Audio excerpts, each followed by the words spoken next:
Olá, boa tarde a todos. Estamos aqui na gravação de e a transmissão ao vivo de mais uma aula dessa série Intérpretes do Brasil, curso que será veiculado no canal do professor Paulo Gala. E hoje, mais uma vez, estamos tendo o privilégio de ter uma aula com a professora Juliane Furno, uma das grandes especialistas já sobre intérpretes do Brasil. Já nos deu uma aula maravilhosa sobre Caio Prado Júnior e também uma aula maravilhosa sobre Florestan Fernandes.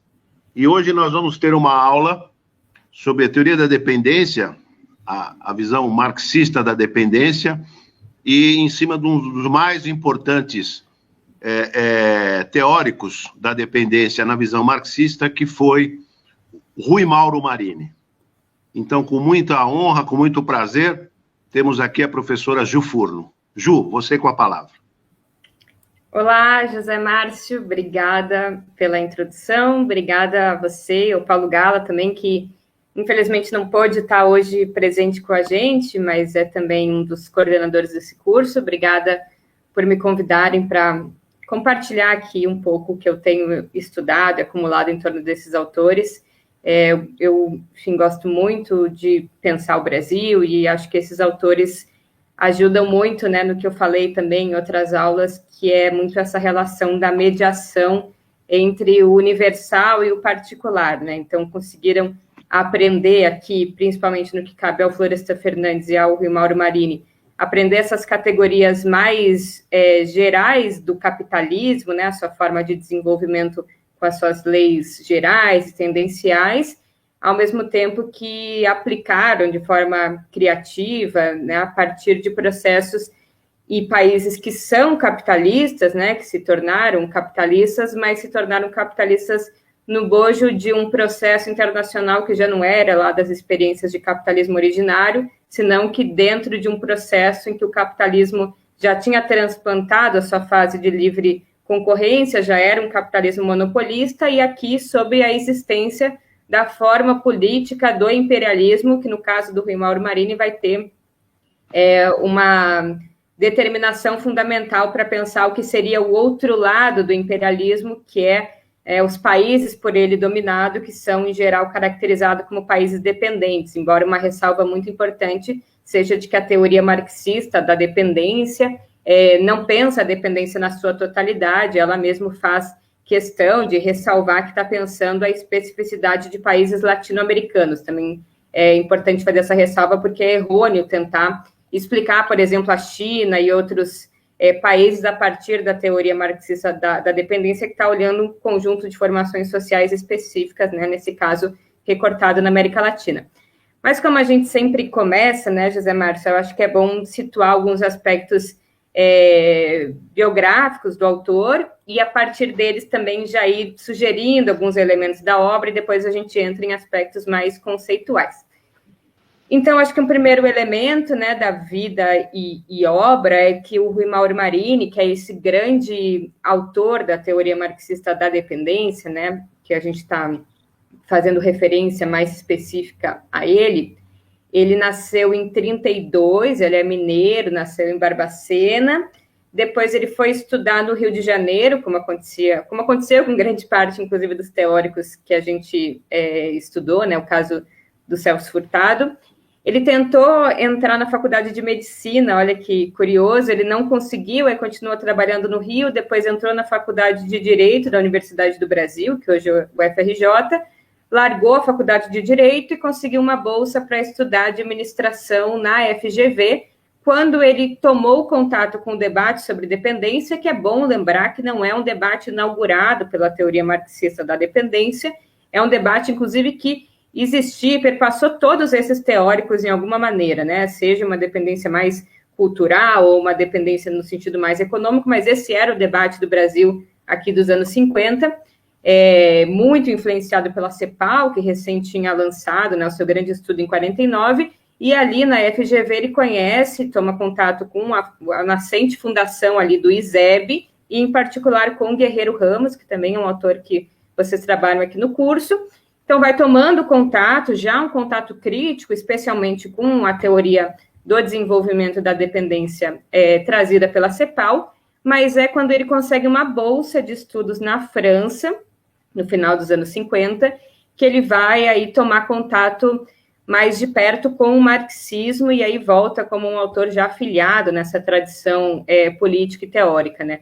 Na França, ele se filia a uma revista, né? Fica próximo do pessoal que é editor de uma revista, escreve artigos nessa revista, inclusive com pseudônimo, que era a revista Movimento Socialista, que era do Partido Socialista. Ali ele já enseja um pouco elementos como a crítica à ideia do nacional-desenvolvimentismo, faz uma crítica ao PCB, faz uma crítica ao Prestes também, e também tem contato, na verdade, com vários intelectuais e militantes de movimentos de libertação nacional, que nesse período ali estão muito em alta nos processos de descolonização da África e da Ásia, ou seja, são movimentos também de caráter revolucionário, que aplicam, de certa forma, uma teoria marxista original, né, a processos de libertação nacional, ou seja, uma crítica ao capitalismo pela afirmação de elementos nacionais, em contraposição ao que eram os partidos comunistas, né, que em alguma medida ficaram alheios a estes processos propriamente dito.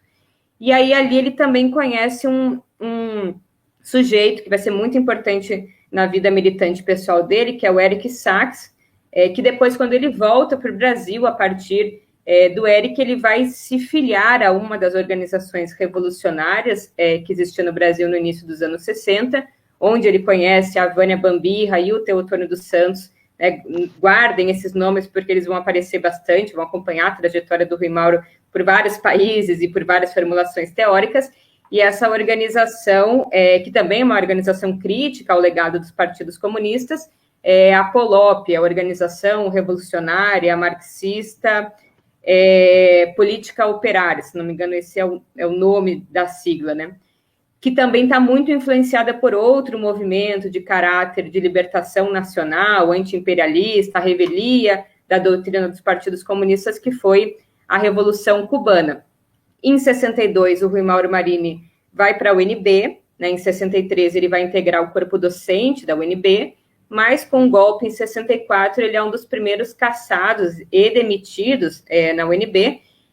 Como ele, enfim, sai da UNB, é caçado, ele vai preso durante o período, mas como é pré-68 ainda tinha habeas corpus, ele consegue sair, muito a contragosto, ele vai se exilar, o que ele chama nas próprias memórias, né, autobiográficas de primeiro exílio. Ele vai dar aula no México, no Colégio do México, produz uma série de coisas importantes, inclusive um dos principais livros dele, que é o Subdesenvolvimento e Revolução, constitui um grupo de estudos latino-americanos, né, que tem uma herança intelectual bastante expressiva, mas também com viradas ali na própria correlação de forças políticas no México e o avanço da criminalização de várias organizações e personagens da política. Ele tem que se exilar mais uma vez, e aí nos anos 70, no início dos anos 70, acho que 69, 70, ele vai para o Chile, né, o berço da esquerda latino-americana. Muitos intelectuais estão no Chile nesse período, o Darcy Ribeiro, que vira um grande amigo dele, a própria Conceição Tavares, o Teotônio dos Santos, o André Gunder Frank, que ele reencontra no Chile, a Vânia Bambirra, o Orlando Caputo, enfim, grande parte da intelectualidade. Ele então vai para o Chile. Em 70 ainda, ele vai compor o CESO, que é o Centro de Estudos Socioeconômicos da Faculdade de Economia da Universidade do Chile, que é, né, um dos principais centros da intelectualidade latino-americana daquele período. Grande parte da esquerda, não só brasileira, mas europeia, também norte-americana, passou por esse espaço de profunda reflexão, né, sobre os acontecimentos no bojo, principalmente dos golpes e da transnacionalização do capital naquele período. E ele também não só vai se dedicar aqui a tarefas intelectuais importantes, vai escrever a Dialética da Dependência, né, que é na minha avaliação, o seu principal texto, mas também vai compor uma organização que era um dos braços armados, né, daquele processo que podemos chamar de Revolução Chilena, ainda que inconclusa, que é o MIR, que é o Movimento de Esquerda Revolucionária. Não só vai compor esse movimento, mas vai, inclusive, integrar o Comitê Central, né, mostrando a participação expressiva que ele teve. Depois do golpe de 73, ele passa um período no Panamá, passa um período na Alemanha, né, um ano ali meio em trânsito, e vai mais uma vez para o México, onde ele vai dar aula na UNAM, Universidade Nacional Autônoma do México, e ali sim, né, vai amadurecer uma série de estudos e formar um legado de intelectuais, até hoje muito expressivos. Tem o Jaime Osório no México, mas o próprio João Pedro Stedley, né, o grande dirigente do MST, vai ser aluno do Rui Mauro Marini na UNAM, e vários outros intelectuais que vão, de alguma forma, difundir, né, essa perspectiva de olhar o Brasil a partir da ótica marxista da dependência. E aí, depois, com a abertura, ali no final dos anos 70, início dos anos 80, ele volta para o Brasil, passa um período de bastante dificuldade, né, típica de quem está vindo do exílio, mas ainda sofre uma certa interdição política e intelectual, e é só com Cristóvão Buarque, quando vira reitor, né, da UNB ali em 86, 87, que ele é reintegrado na Universidade de Brasília, e aí morre precocemente. Ele tinha 65 anos, né, no bojo ali da formação intelectual e das contribuições importantes, no ano de 95. Para finalizar essa parte mais biográfica, acho que é importante constatar que ele enfrentou uma grande polêmica, principalmente com o Fernando Henrique e o José Serra, quando ele estava nesse segundo exílio no México, né, uma grande polêmica sobre a determinação, a caracterização da dependência. Teve muito a ver com a posição política, não só intelectual, que ele adotou, e ele é muito interditado nas universidades. Inclusive, esse livro, Subdesenvolvimento e Revolução, que ele escreveu no Chile, só foi traduzido muito recentemente no Brasil, numa editora Ileia, eu acho, da UFSC, e parece assim, que é um pouco agora que, nos últimos 10 anos, que essa teoria tem sido revisitada e, de alguma maneira, adentrando as universidades ainda com muita interdição, quer dizer, um tema que sofre muito bloqueio acadêmico, talvez pela forma consolidada com que se tratou do tema a partir da perspectiva do Fernando Henrique Cardoso. Na minha avaliação, é uma teoria muito importante, tem aspectos originais importantíssimos, né, o que melhor descreve fenômenos que são particulares da dependência periférica, embora eu também tenha algumas críticas, posso pontuar aqui, mas acho que é muito válido esse processo de abertura, principalmente via intelectuais jovens que passaram a ser professores universitários nesse período, que tem uma militância política expressiva, que tem orientado e difundido e reintegrado essa teoria importante nos currículos universitários. Excelente. Acho que vale a pena recomendar para os nossos alunos, né, e para quem estão assistindo a sua aula, que leem, né, o artigo do Fernando Henrique Cosserra, com o título As Desventuras da Dialética da Dependência. Aliás, é um artigo bastante violento, né? É um artigo realmente muito forte. Fernando Henrique diz que a virulência maior que está no artigo provém do Zé Serra, não sei. Teve a réplica do Rui Mauro Marini, que proibiram, para lembrar da sua menção de interdição, né? A réplica do Rui Mauro Marini não foi possível ser publicada no mesmo periódico que foi a do... Se você pudesse resumir um pouquinho da crítica, a essência da crítica do Serra e do FHC? Talvez, acho que essa eu posso deixar talvez para você, para a gente dialogar mais, mas talvez antes de apresentar a crítica, valia a pena apresentar mais as determinações teóricas, né? Depois a gente pode fazer. É verdade, você tem razão. Vamos entender o que é a teoria marxista da dependência, entender a controvérsia da dependência. Eu acho que depois a gente pode encerrar com essas críticas. Ô, Ju, só uma pergunta de aluno, tá? Uma pergunta de aluno. Antes de você... você tem toda a razão, você tem que entrar agora na intervenção mesmo do Rui Mauro. Mas não ficou claro a importância do André Gunder Frank para o Rui Mauro Marini? Ou, na sua avaliação, ele voou sozinho? André Gunder Frank teve uma influência paralela e posterior? Todos eles tiveram uma influência mútua, né? Dá para dizer que essa é uma teoria que, embora o Rui Mauro Marini desponte um pouco mais como um autor que sistematizou elementos mais fundamentais, eles são, inclusive, muito listados em grupo, né? Frequentemente a gente ouve a expressão Rui Mauro, Vânia Bambirra, Canuto, Teotônio, André Gunder Frank, porque eu acho que eles exercitaram, talvez pela própria relação que tiveram com a militância, a relação pessoal. O Teotônio também foi casado durante muitos anos com a Vânia Bambirra, constituíram, né, condições de formular um pensamento muito coletivo, talvez também porque muito fincado na ação política, né? Muito menos... O próprio Rui Mauro Marini, no final de um escrito autobiográfico que ele fez, que está num livro que eu não estou com ele próximo aqui, porque ontem eu estava lendo na cabeceira da cama, que é um livro da expressão popular, chama Rui Mauro Marini, Vida e Obra, é organizado pelo João Pedro Stedley e pela Roberta Transpadini, que agora dá aula na Unila.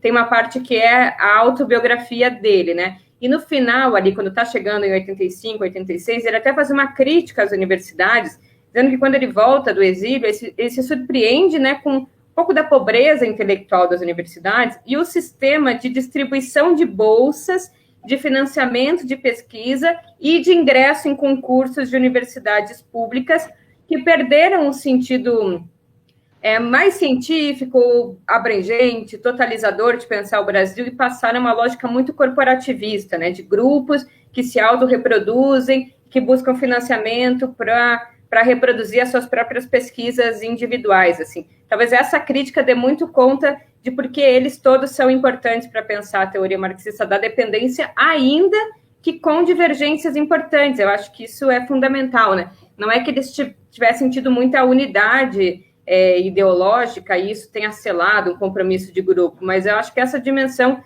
investigativa, sobretudo, que fez eles né, se reunirem, principalmente na UNB, o André Gunder Frank também dava aula na UNB nesse período, e mesmo o André Gunder Frank, né, tendo uma menor filiação ao marxismo, menos explícita ao marxismo, o Teotônio tendo uma outra avaliação, né, mais no âmbito da política, um pouco menos estrutural ali no sentido da economia, principalmente uma das determinações mais importantes, que é a da transferência de valor.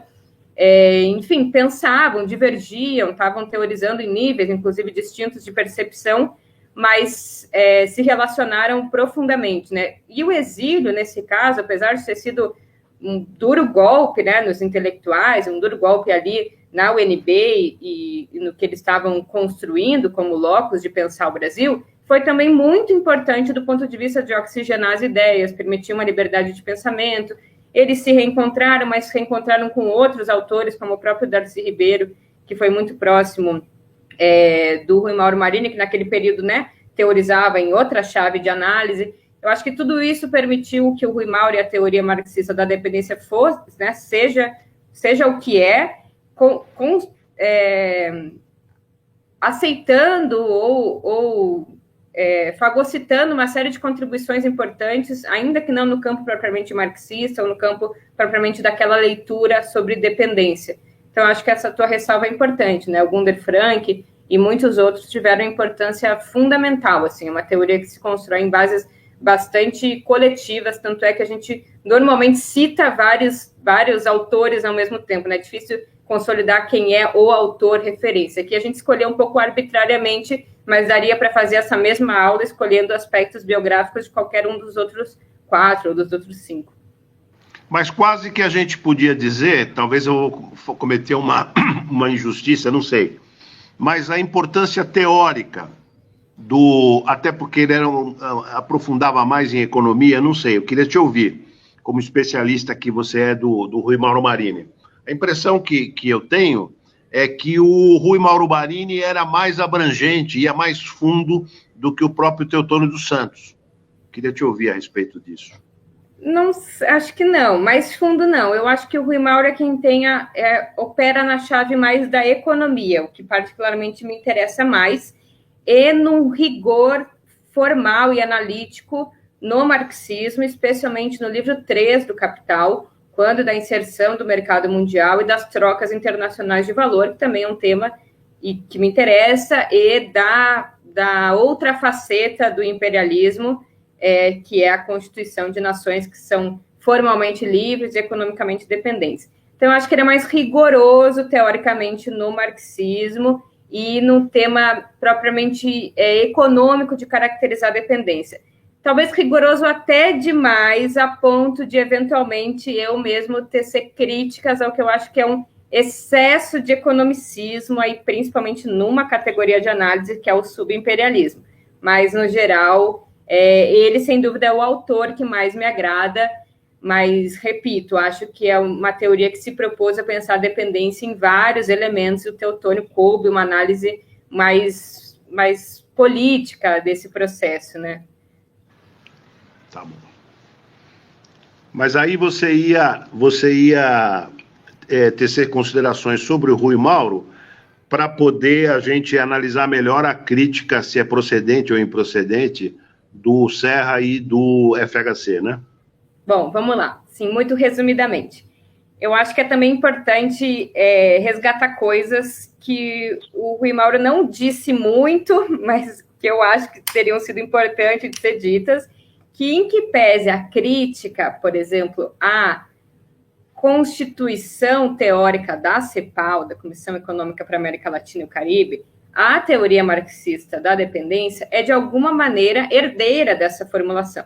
Não herdeira no sentido do seu diagnóstico, ou mais, principalmente, da sua conclusão, em termos de apontar qual seria a política econômica para superar o subdesenvolvimento e a dependência, mas principalmente pela avenida que a CEPAL abriu como a primeira grande organização que refletiu e sistematizou sobre elementos estruturais da dependência e do subdesenvolvimento.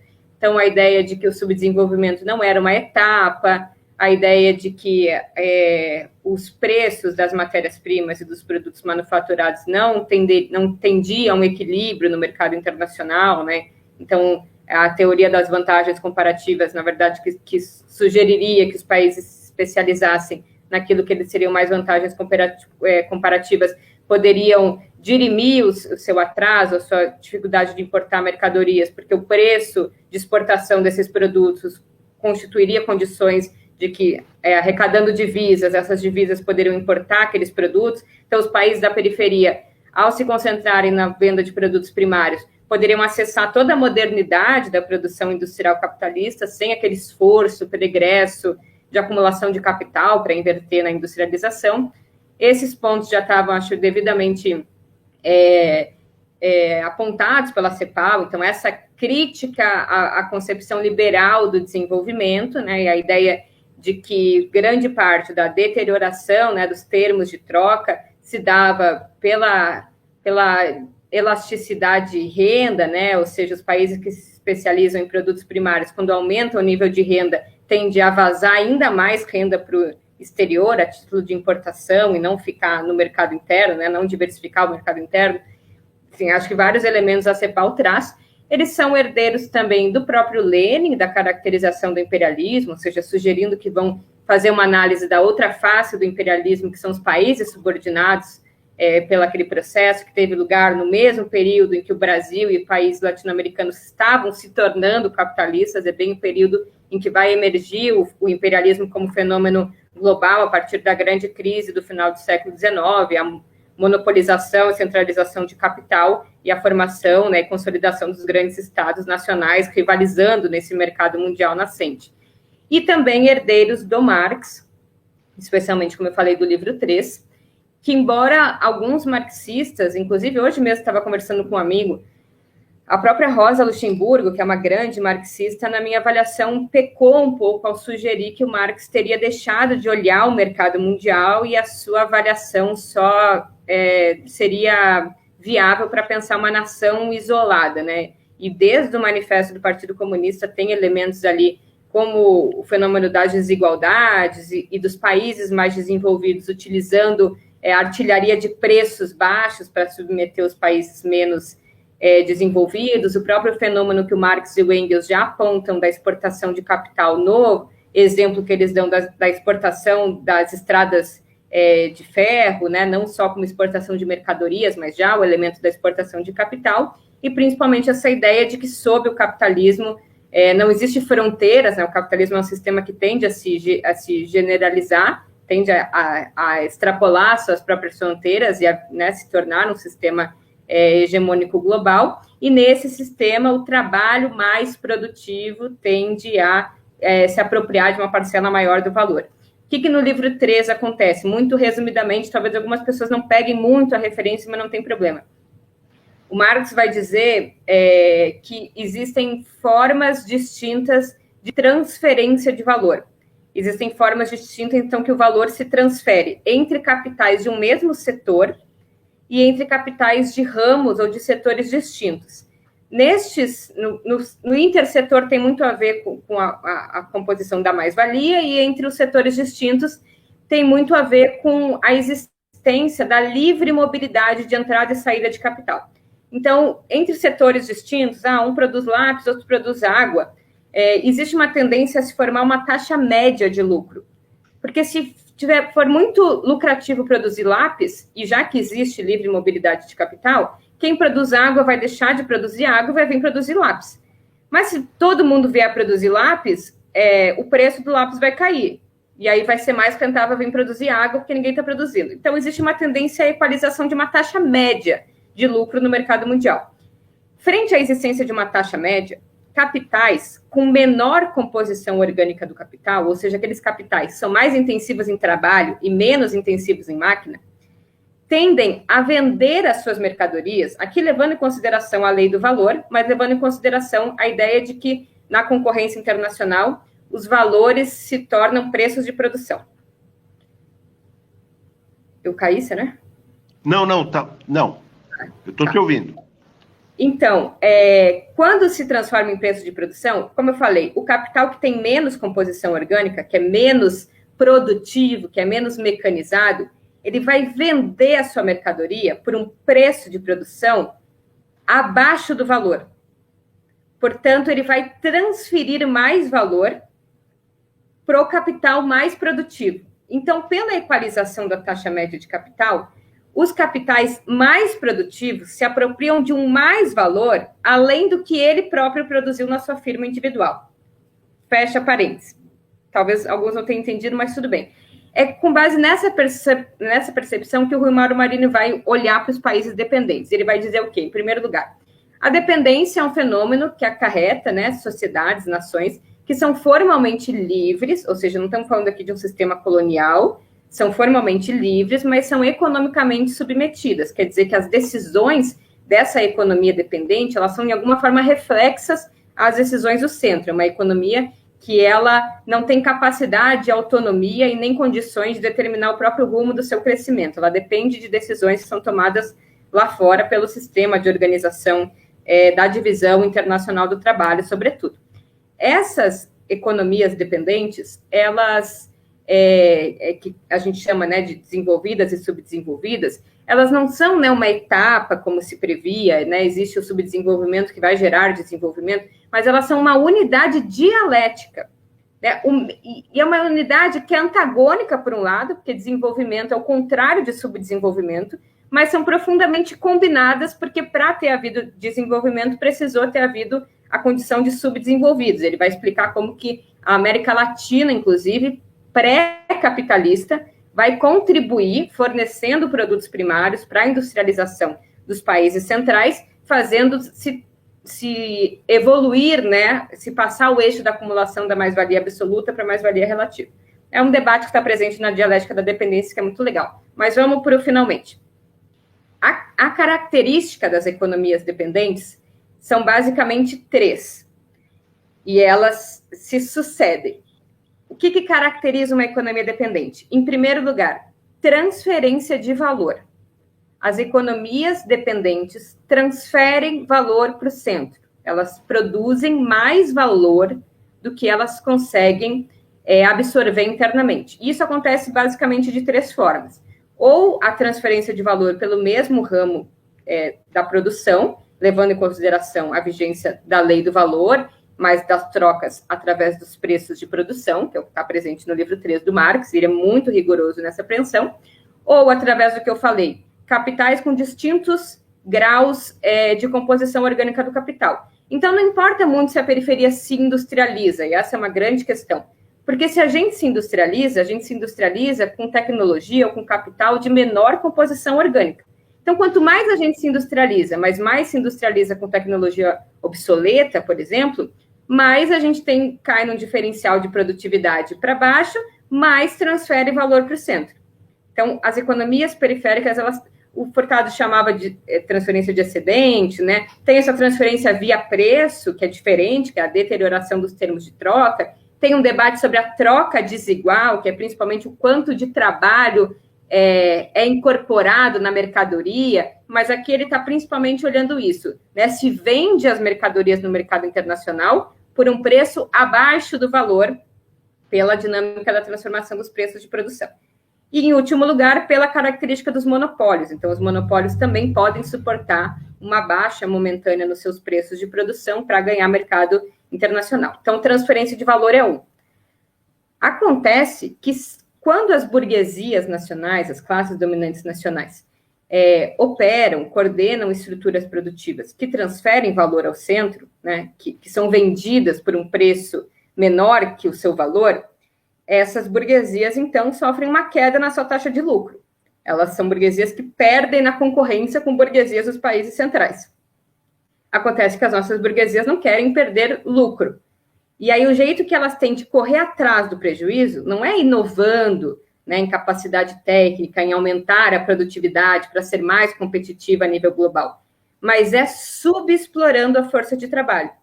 Então, frente a esse desnível internacional, as classes dominantes superexploram o trabalhador para garantir que, mesmo que ela tenha prejuízo no mercado internacional, ela mantenha elevada a sua taxa de lucro, porque ela reduz ao máximo o valor da força de trabalho.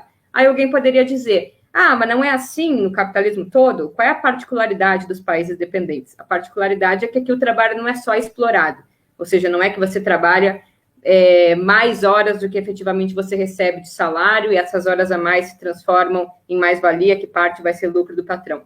É que aqui se impede a própria reprodução em condições dignas da força de trabalho. Você paga o valor. Quanto é o valor da força de trabalho para o Marx? Por que a gente não recebe menos do que a gente recebe? A gente recebe, em geral, o valor da força de trabalho é computado pelo o quanto é necessário a gente receber para poder reproduzir a nossa força de trabalho. Quanto é necessário receber para eu poder morar, para eu poder cuidar da minha saúde mental, que é uma coisa importante, quanto para eu poder comer e essas coisas. No Brasil e nos países latino-americanos, a gente recebe menos do que o suficiente para reproduzir a própria força de trabalho. E eu vou dar um exemplo muito rapidinho. Eu tinha um amigo francês que estava fazendo intercâmbio no Brasil, e lembra aquele prédio em São Paulo que caiu no 1º de maio, uma ocupação que desabou? O Brasil, de fato... Ao lado da igreja? Ao lado da igreja do Paissandu. O Brasil, de fato, fez uma reportagem com as pessoas daquele prédio. Muitas não estavam lá quando o prédio caiu, porque elas estavam trabalhando, e era de madrugada. Várias cuidavam de carro, alguns eram garçom em bar, e aí várias, enfim, não sofreram nenhum arranhão. E aí esse meu amigo francês falou assim, mas elas trabalham? Porque ele falou assim, lá também tem gente que mora na rua, tem gente que mora em ocupação, mas em geral quem não tem trabalho. E aí eu pensei, essa é a característica da superexploração, é que trabalhar não significa reproduzir a própria mercadoria força de trabalho, trabalhar não significa acessar uma moradia, por exemplo. Então é isso, você paga menos do que o valor necessário para reproduzir, você leva à exaustão precocemente a força de trabalho. A Marcela está dizendo que é Wilton Paz, o nome da ocupação, que a Marcela trabalha com ocupações, é uma arquiteta, que a Marcela é a minha amiga que está operando a live aqui.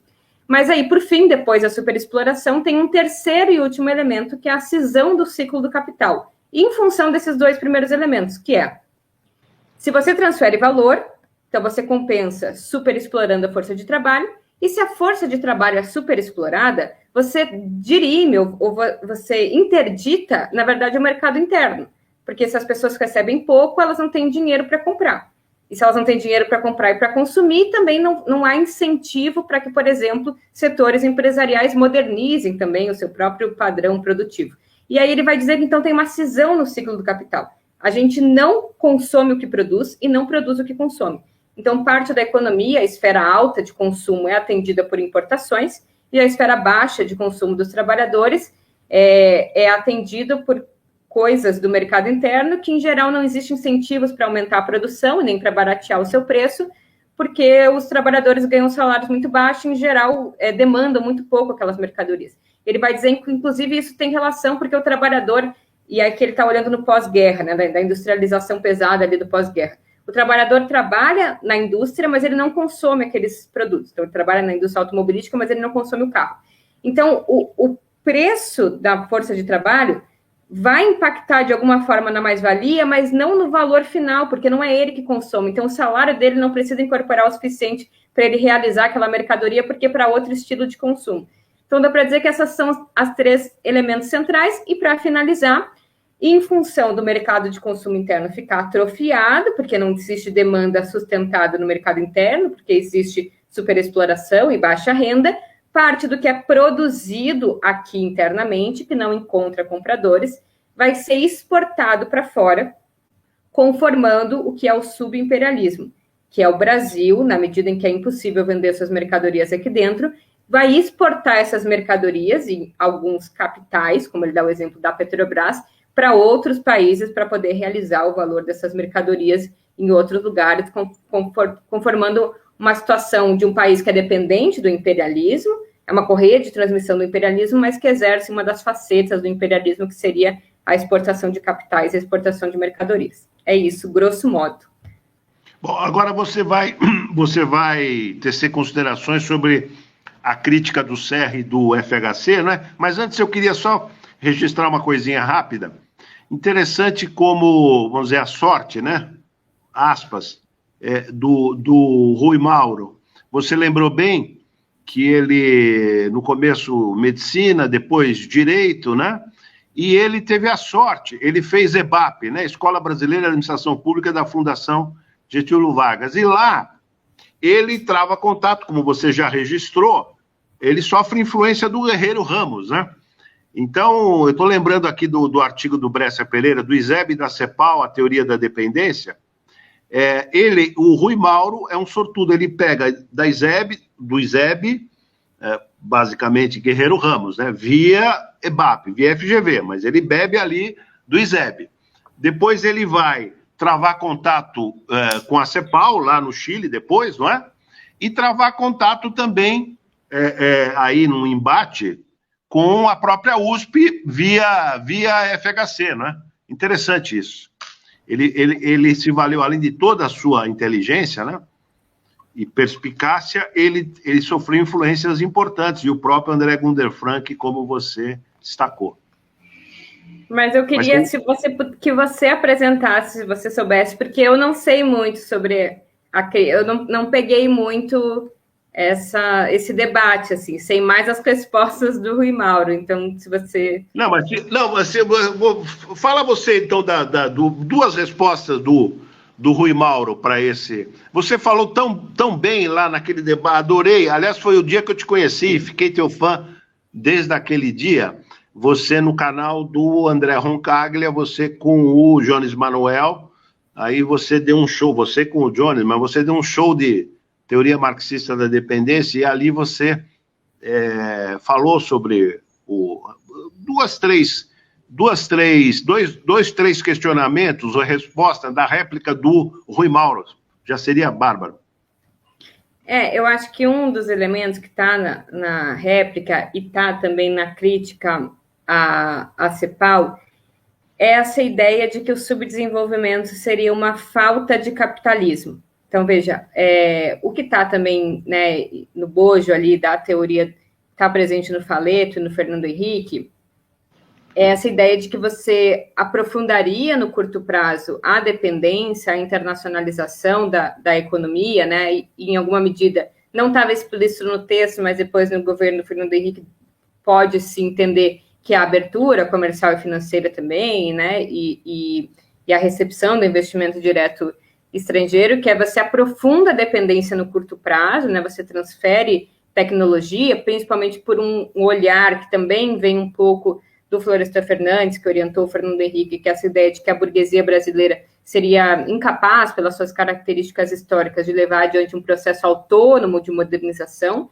Então, a forma, frente a impossibilidade pela via de uma revolução burguesa que efetivamente concretizasse as tarefas do capitalismo moderno e nacional, era a integração, o aprofundamento da dependência, para, através daí, absorver essa tecnologia, esses ganhos de produtividade, os ganhos competitivos da internacionalização e superar o subdesenvolvimento. Veja, o que está por trás um pouco dessa ideia é de que o problema da dependência, em alguma medida o problema do subdesenvolvimento, seria a ausência de pleno capitalismo, ou a falta de capitalismo.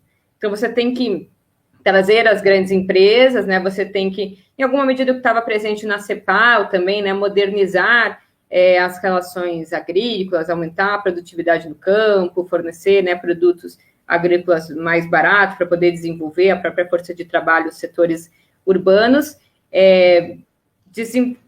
Na verdade, a referência é o capitalismo europeu, quer dizer, um pouco do que a gente conversou na outra aula, que também está aberta, que é a aula do Florestan Fernandes, que é essa ideia de você teve uma revolução burguesa na Europa, você tem um padrão de desenvolvimento na Europa, como no Brasil e na América Latina é distinto, você teve um outro tipo de revolução burguesa, ou você tem um outro tipo de capitalismo, você olha e pensa que você ainda não tem o que é capitalismo, né? Então, na verdade, falta porque você está olhando para o capitalismo central. Mas, na verdade, não é que falta, é que este é o próprio capitalismo dependente, essa é a natureza própria, né? Não falta capitalismo. Essa é a estrutura própria, bem consolidada e acabada do capitalismo na sua faceta dependente.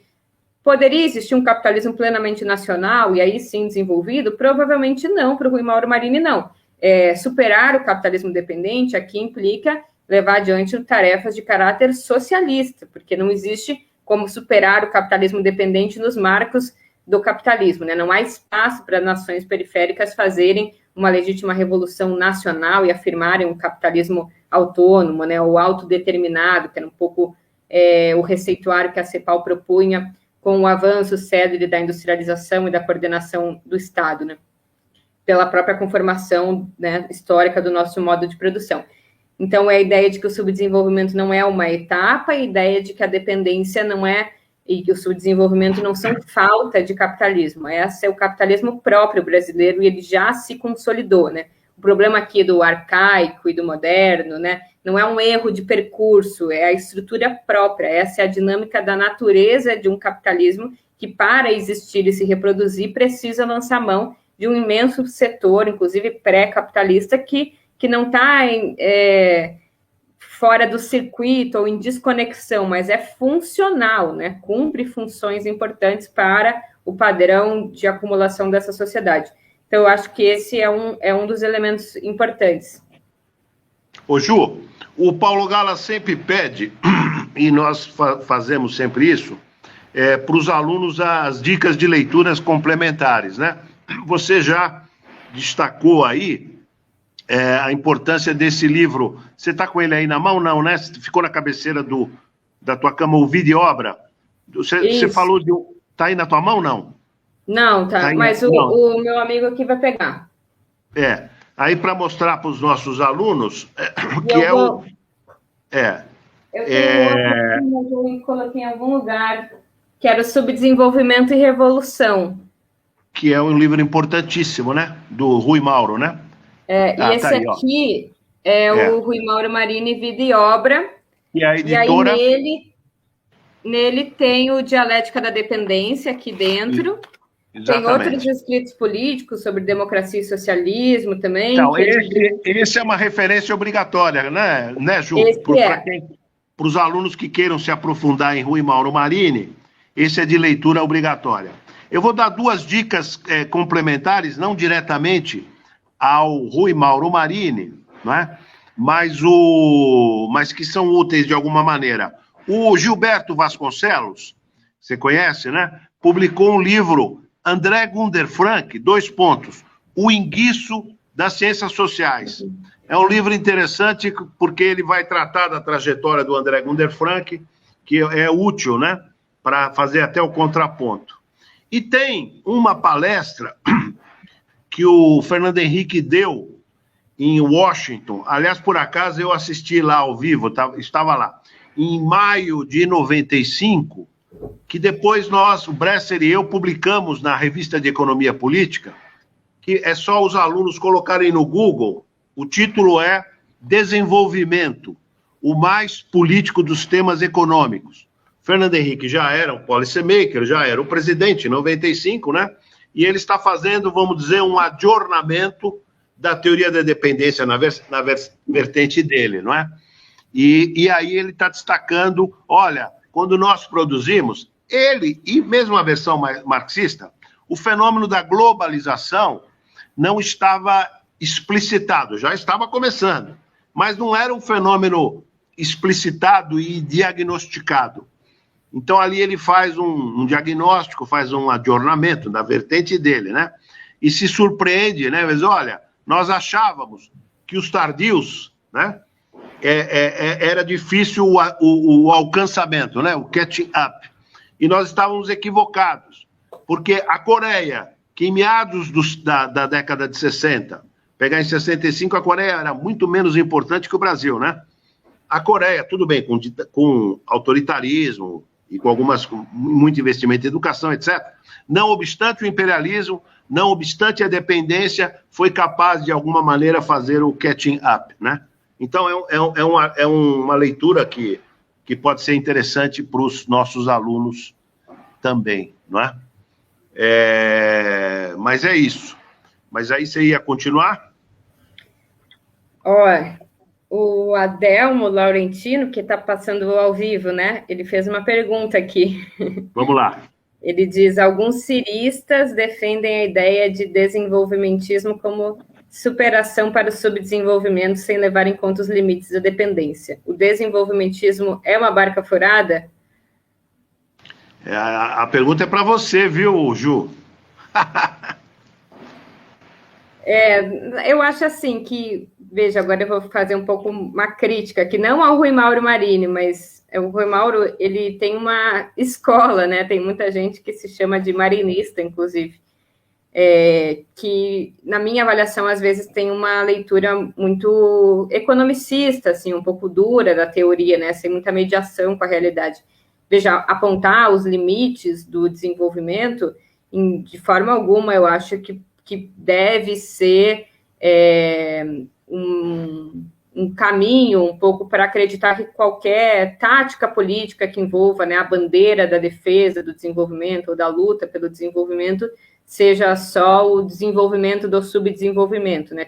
Na política tem uma série de contradições, e, na verdade, na medida em que o tema do desenvolvimento, pelo próprio caráter que se constituiu a classe burguesa no Brasil, só pode ser uma bandeira verdadeiramente da classe trabalhadora, ele se transforma, né, numa pauta que tem muito mais caráter de classe, inclusive de dimensões revolucionárias, do que poderia ser abstratamente um tema burguês ou de melhoria do capitalismo. Então, eu acho que o tema do desenvolvimento, e como alguém que está na economia e que pensa política econômica, que pensa o Brasil, o desenvolvimento é um tema fundamental. Eu acho que quanto mais indústria tiver, quanto mais emprego tiver, quanto mais afirmação da soberania dos interesses nacionais, quanto mais defesa do mercado interno, quanto maior a renda, melhor, né? Eu acho que essas são condições importantes, inclusive para os marxistas que acreditam na revolução socialista, que sabem que para haver revolução, que não seja uma quartelada ou qualquer outro tipo de golpe, mas que tenha povo organizado querendo mudar estruturalmente o modo de produção,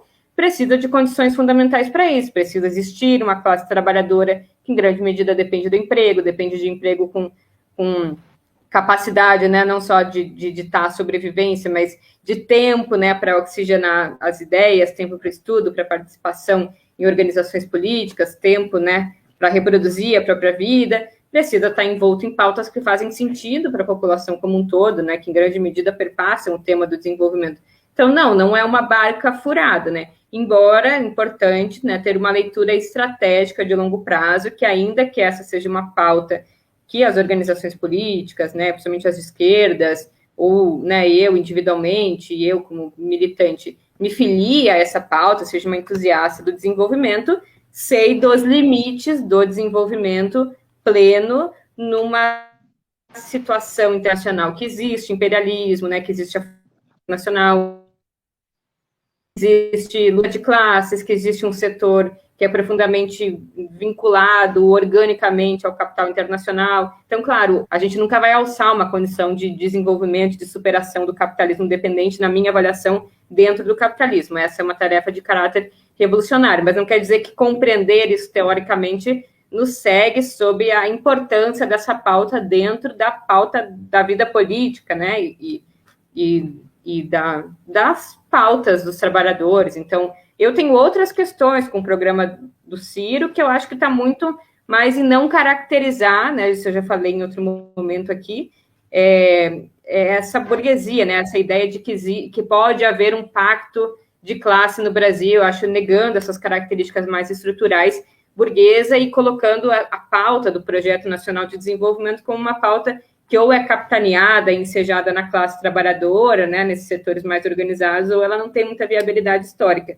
E também, né, em outras questões macroeconômicas, principalmente lá, a questão cambial e outras questões que eu tenho divergências com alguns economistas que sustentam o programa do Ciro, mas não a defesa do desenvolvimento. Eu acho que essa é uma questão importante. Quem tem compromisso com o Brasil, né, eu acho que esse é uma pauta fundamental, ainda que, obviamente, conhecendo os limites disso no longo prazo. Ô Ju, uma aula como essa sua é uma coisa maravilhosa, porque, na verdade, você sabe disso, na estrutura curricular dos cursos de economia no Brasil inteiro, não só nos grandes centros, né? Há uma lacuna fundamental. Os alunos não têm. Aqui na GV de São Paulo, Bresser e eu e outros professores, o próprio Nelson Marconi e o Paulo Gala, tomamos o cuidado de expor aos nossos alunos essas teorias, né? Teoria da dependência, tanto na vertente FHC, Faleto, como na vertente Rui Mauro Marini, a teoria marxista, né, da dependência.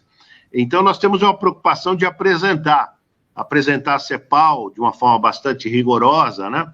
Apresentar a crítica da CEPAL, apresentar o Chico de Oliveira, né? Que é a crítica que ele faz à CEPAL e aos cepalinos, e a própria obra fundamental do Florestan Fernandes, A Revolução Burguesa no Brasil. É impressionante que nos cursos de economia e também nos cursos de ciências sociais, com exceção de um ou outro centro, esses autores importantíssimos, fundamentais, não são estudados.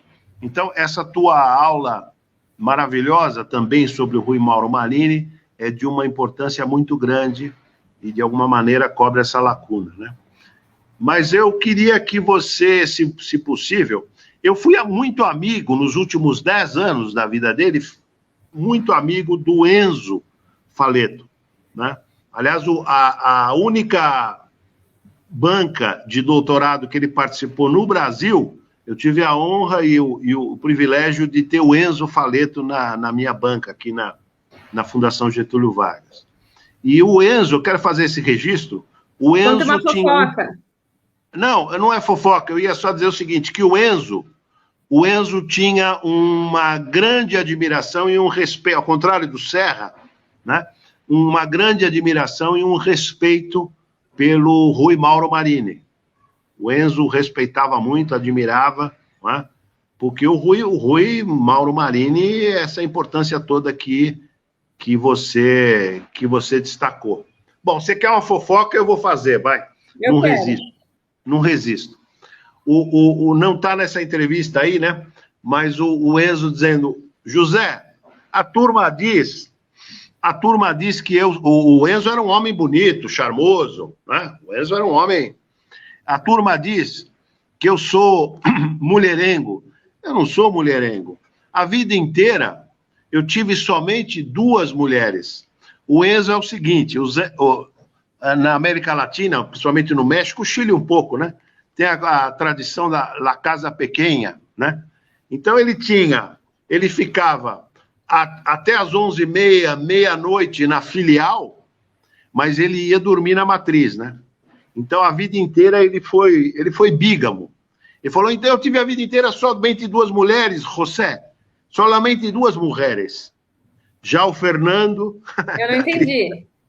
Não, ele dizendo que a vida inteira ele teve 2 mulheres só. Mas eu não entendi. Ele tinha, a fofoca é a seguinte, Ele, a vida inteira, teve duas mulheres. Ele ficava à noite, até às 11 horas, na filial, na casa da amante. Mas ia dormir na matriz, entendeu? Meninos, não façam isso em casa, é perigoso. Você pediu para eu fazer uma fofoca, eu estou fazendo. Não, eu só estou alertando para os nossos... Com certeza, os homens que estão acompanhando... É um machismo latino-americano, perdoa. Com as suas companheiras, né? O problema é que... Perdoa a fofoca. E peço que o Enzo me perdoe onde ele estiver. Mas ele dizendo, já o Fernando, José, ele falando do Fernando Henrique, o Fernando Henrique era terrível, né? Dizendo que o Fernando Henrique era terrível. Enzo Faleto. Mas, Ju, eu acho que está maravilhoso, né? Tem mais alguma pergunta aí de ouvintes não registrada, não? Que eu não tenho acesso aqui. O Vinícius sempre nos assiste, mas eu acho que a pergunta é retórica, né? Ele diz, trata de compreender a relação entre os dois caminhos da reforma e da revolução, da integridade da luta de classes. É isso, né? Reforma e revolução não são dois fenômenos separados, né? Pelo contrário, inclusive assistam a aula do Florestan Fernandes, que a gente trata muito sobre esse tema, né? Revolução dentro e fora da ordem, como reforma e revolução não se opõem, né, necessariamente em países de formação social de capitalismo dependente. Desenvolvimentismo para os países... Diga. Não, fala você, e depois eu falo. Não, só fazer uma referência, um comentário. Travou aqui para mim.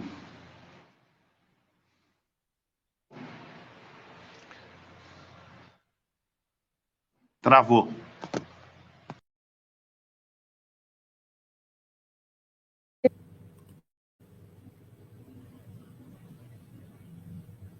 Oi, tá aí?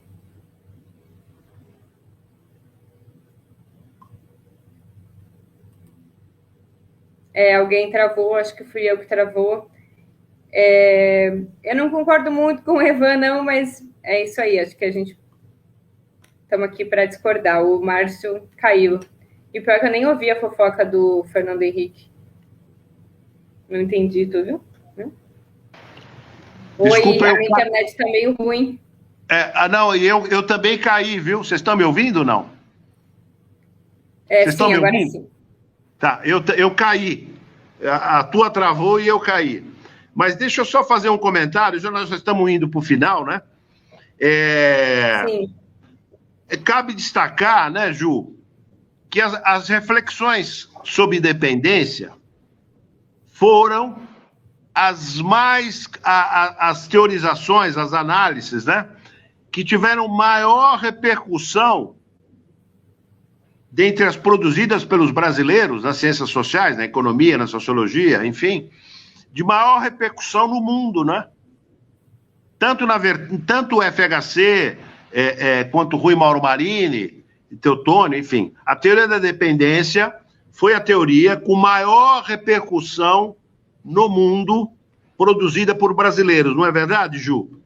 Sim, eu acho que a teoria mais original brasileira, né, e que vários autores foram confrontados com ela, né, e deram seu parecer, inclusive o Samir Amin, o Paul Baran, o Mandel, enfim, vários teóricos estão escrevendo nesse período, né.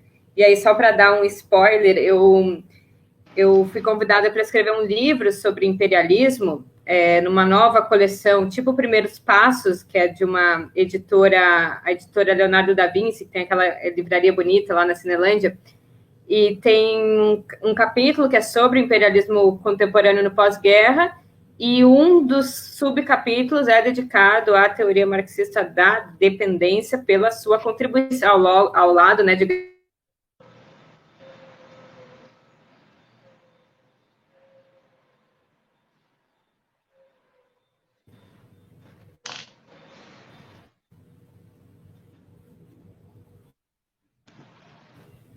Oi? Mais uma vez, estou sozinha. Travei, droga.